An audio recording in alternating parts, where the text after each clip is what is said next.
Hey, Bible nerds, this is Dr. Manny Arango. Welcome to the Bible Department podcast, powered by Arma. We are walking through the entire Bible in a year. You can go to the description or thebibledepartment.com to download a reading plan and join the journey.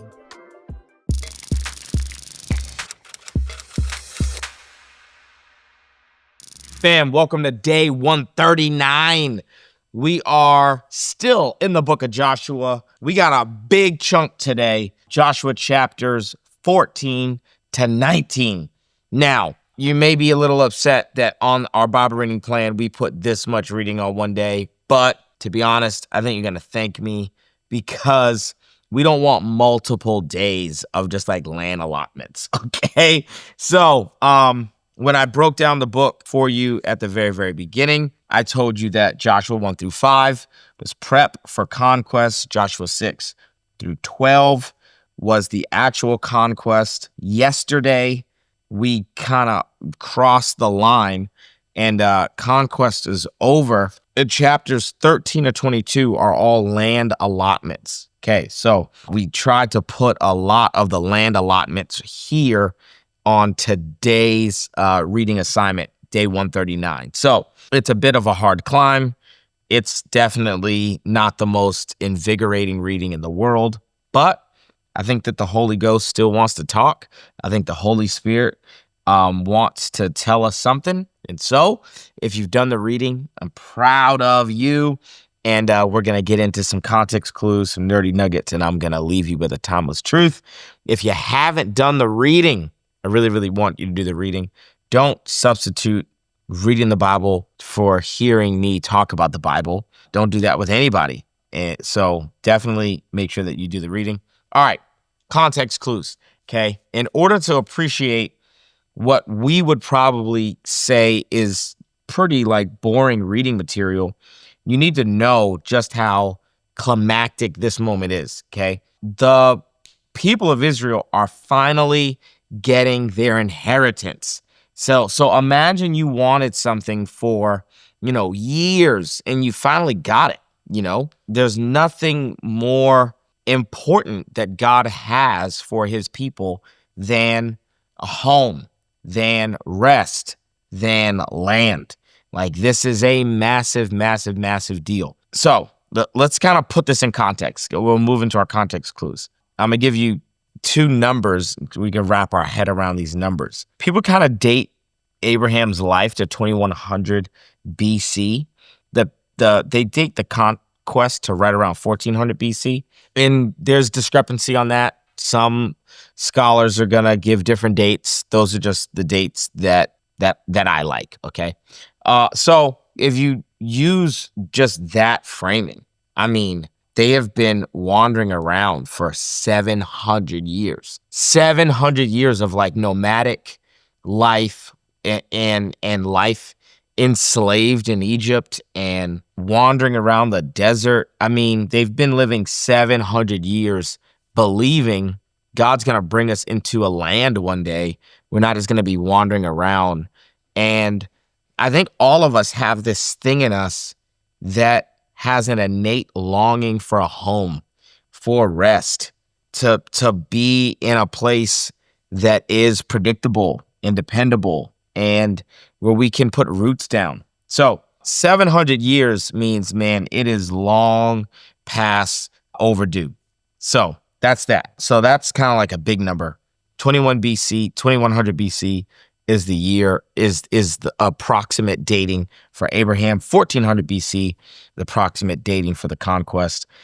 So that's a big number. Now let me give you like a small number. When we get into this section of the book, Joshua chapter 14 through 19, we're 7 years into the conquest, okay? 7 years into the conquest, which immediately I could get into a timeless truth because God clearly is working with supernatural power. It is God who's fighting for Israel, causing the sun to stop.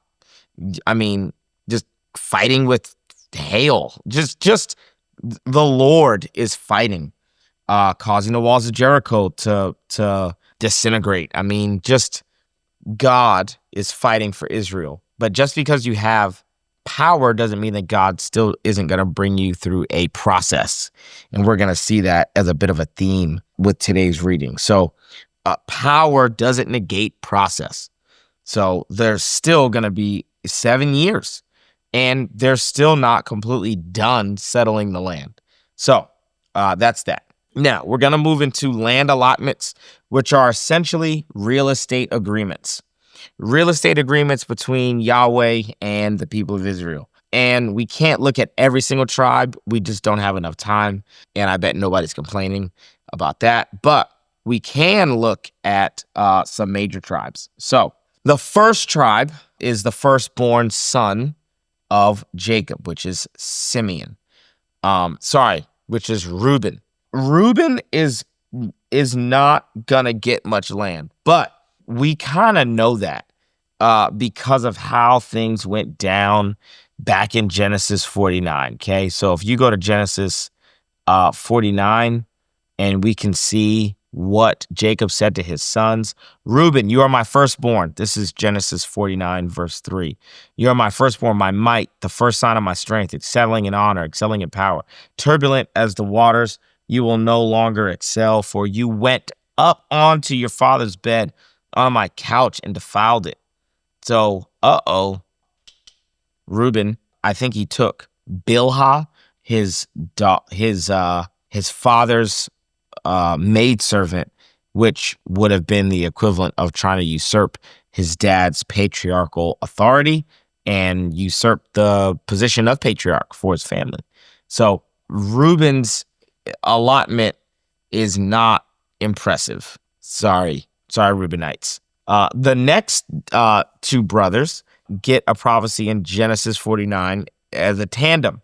Simeon and Levi are brothers. Their swords are weapons of violence. Let me not enter their council. Let me not join their assembly, for they have killed men in their anger and hamstrung oxen as they please. Cursed be their anger so fierce and their fury so cruel. I will scatter them in Jacob and disperse them in Israel. And that's 100% what happens with Simeon and Levi in the land. They get scattered. They get dispersed. Simeonites and the Levites. The Levites are scattered all throughout the land. They've got cities, and the tribe of Simeon is scattered as well. Originally, they were kind of scattered in with the tribe of Judah, but they're going to end up going north, actually. Okay, then we get to Judah. Judah, your brothers will praise you. Your hand will be on the neck of your enemies. Your father's sons will bow down to you. You are a lion's cub, Judah. You return from the prey, my son, like a lion. He crouches and lies down like a lioness. Who dares to rouse him? The scepter will not depart from Judah, nor the ruler's staff from between his feet, until he to whom it belongs shall come, and the obedience of the nations shall be his. So until he who it belongs shall come. This would have been seen even by the original audience as a prophecy about the Messiah. Now, there's this interesting moment in history where the Romans actually come into what is Judah during the time of Jesus. And by this point, that region is Judea, and they take away the ability for the Judeans or the Jews, from the tribe of Judah, to govern themselves in terms of capital punishment. And there's great mourning about this until you realize, because that scepter shouldn't depart from Judah until when? Nor the ruler's staff from between his feet, until he to whom it belongs shall come. Now, there's actually mourning within Israel because it feels like the scepter has departed from Judah, but there wasn't a Messiah. However, Jesus was a young boy. So that's just a really, really cool moment of, well, God actually did keep this promise here, that the ruler's staff had not departed from Judah until he whom it belonged to came. So it's just the crew, the crowd, the people who are mourning, lamenting, just are not aware that Jesus is alive, which is just really dope. It's a good moment. Okay, So neither Reuben, Simeon, or Levi are really going to get like serious land allotments. Go figure, because of sin that they had committed. So that leaves Judah, fourth born son, who is definitely going to get a lot of land. Like, so Judah's about to get mad land, okay? And then Joseph. Joseph actually gets the double portion, but he gets the double portion because he's got two boys, Ephraim and Manasseh, and each boy actually takes on tribal weight and responsibility. So that's kind of just like a breakdown of the major players, like the major tribes. So gonna read a little bit here. Let's actually go to something from yesterday's reading. Joshua chapter 13, verse 1 says, when Joshua had grown old, the Lord said to him, you are now old. And there are still very large areas of land to be taken over. So Joshua is now going to have to hand the responsibility over for the taking of land. My man's old. Like, he has fought the good fight. He is old. And the text acknowledges that he is old. Now, I told you that Ephraim and Manasseh, which are essentially tribes of Joseph, like, got a really, really, really good allotment. Like, they got a lot of land. But I'll read a couple of things to you. It says this in 16:10. They did not dislodge the Canaanites living in Gezer. To this day, the Canaanites live among the people of Ephraim, but are required to do forced labor. So it's like, dude, the Bible said to destroy them, like to drive them out, to dislodge them. So this is just nonchalant sign of disobedience. Then 17:14, the people of Joseph. Okay, so this is Ephraim and Manasseh, are the people of Joseph. Said to Joshua, why have you given us only one allotment and one portion for an inheritance? We are a numerous people, and the Lord has blessed us abundantly. Okay, so nerdy nugget. The allotments are proportional to the size of the tribes. Okay, so if you're a big tribe, you get a lot of land. If you're a small tribe, you get a small amount of land. Makes a lot of sense. But where that land is based on lots. So you got to cast lots in order to actually get land. And I love Joshua's response to these people of Joseph. Why have you given us only one allotment and one portion for an inheritance? We're numerous. Okay, there's a lot of us. The land allotment that you chose by lots, not a good decision. Verse 15, if you are so numerous, Joshua answered, and if the hill country of Ephraim is too small for you, go up into the forest and clear land for yourselves there in the land of the Perizzites and Rephaites. So if you looked on a map, you'd be able to see they got mad land, okay? And they're complaining it. They're complaining about the land that they got, which immediately tells us, like, God could provide the best of the best of the best for us. I think humans are incredibly hard to please. So three more things that are here that I think are important. One of the things that's here that is going to set us up for tomorrow, which is chapter 18, verse 1. The whole assembly of the Israelites gathered at Shiloh. So Shiloh now becomes the hub for worship and obviously the tabernacle, and set up the tent of meeting there. The country was brought under their control, but there were still 7 Israelite tribes who had not yet received their inheritance. So there's tribes who are not going to receive their inheritance yet, but this is a huge difference. Now, up until this point, the people of Israel kind of been at Gilgal. So they're going to move their headquarters from Gilgal to Shiloh. So this is a great question. Chapter 18, verse 3.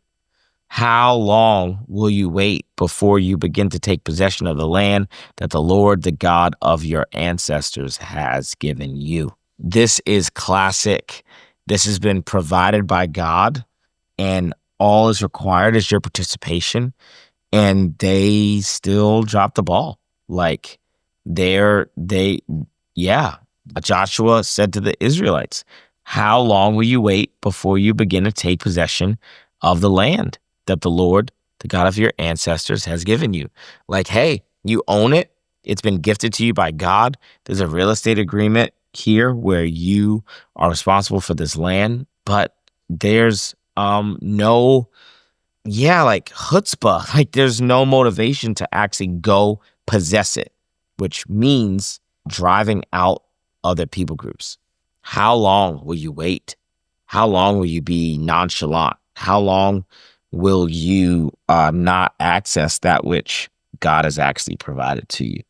So this idea that the land is been given to the people of Israel, but they haven't possessed it yet, this idea can be found in Exodus chapter 23, verse 30 to 33, in Deuteronomy chapter 7, verse 22 to 23. One of the phrases that you'll recognize immediately is the phrase little by little, that God is actually going to give them the land little by little. So it's been 7 years, and by the time they actually do get full possession of the land, David is going to be king.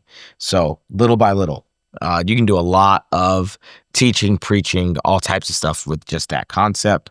Again, that's Exodus 23, verse 30 to 33, and Deuteronomy 7, verse 22 to 23. I'll give you this nerdy nugget. Caleb and Othniel are actually not brothers, but Othniel is Caleb's nephew. And Caleb is about that life, yo. Caleb is like, I do not care how old I am. I'm about that life. And so he gets his daughter married off because Othniel is also about that life. So Othniel is going to appear in the next book of the Bible, in the book of Judges. Judges chapter 3, verse 7 to 11 is going to have Othniel actually serving as the very, very, very first judge of Israel. The only other thing would be Zelophehad's daughters get a second appearance. Remember them from Numbers chapter 27. Well, they are back. And the idea to treat them as if they were sons would have been unheard of in any other culture, any other society. Seriously, these daughters are special. And moreover, Yahweh is special. Yahweh is kind and gracious and revolutionary. Yahweh is light years ahead of where other nations and other tribes and other people groups are. So that's just really, really dope and reassuring. Family, the wait is over. My brand new book, Crushing Chaos, is out now and available everywhere books are sold. Literally today, I walked into a Barnes & Noble and I signed a bunch of copies at a physical location. So you can grab this book at a physical Barnes & Noble, or you can go to a Books A Million or Amazon or anywhere books are sold and grab a copy. If you enjoy reading the Bible from an ancient perspective, if you understand that the beauty of Scripture is actually knowing it in context, then you'll love this book. And if there's any chaos in your personal life, I think that reading the Bible from an ancient perspective can actually help to crush the chaos in your life. I think this book is going to be a New York Times bestseller. I really do. I think we wrote a good one. I think you should get a copy today. All right, back to the episode. So, timeless truth. Our timeless truth is going to come out of Hebrews chapter 4, verse 8 to 11. For if Joshua had given them rest, God would not have spoken of another day later on.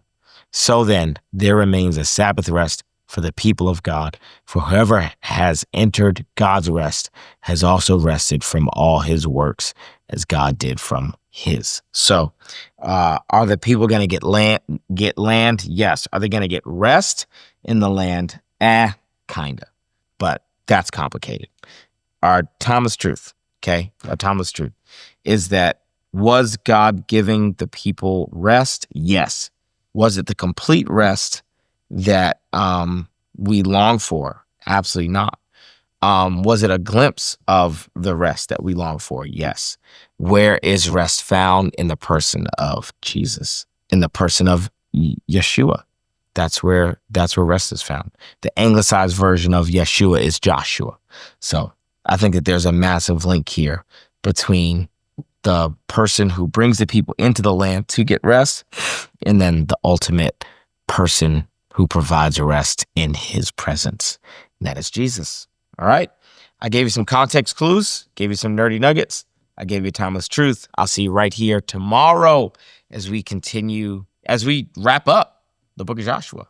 I'm so happy to be on this journey with you guys. If you're on a streak, do not break it. If you're not on a streak, what you doing with your life? I'll see you tomorrow right here. Love you guys. Peace. Thanks so much for joining us on the Bible Department podcast. If this episode was helpful, how about you leave a comment, share with a friend, and subscribe so that you never miss an episode. To learn more about the show, head to thebibledepartment.com. We'll see you right back here tomorrow.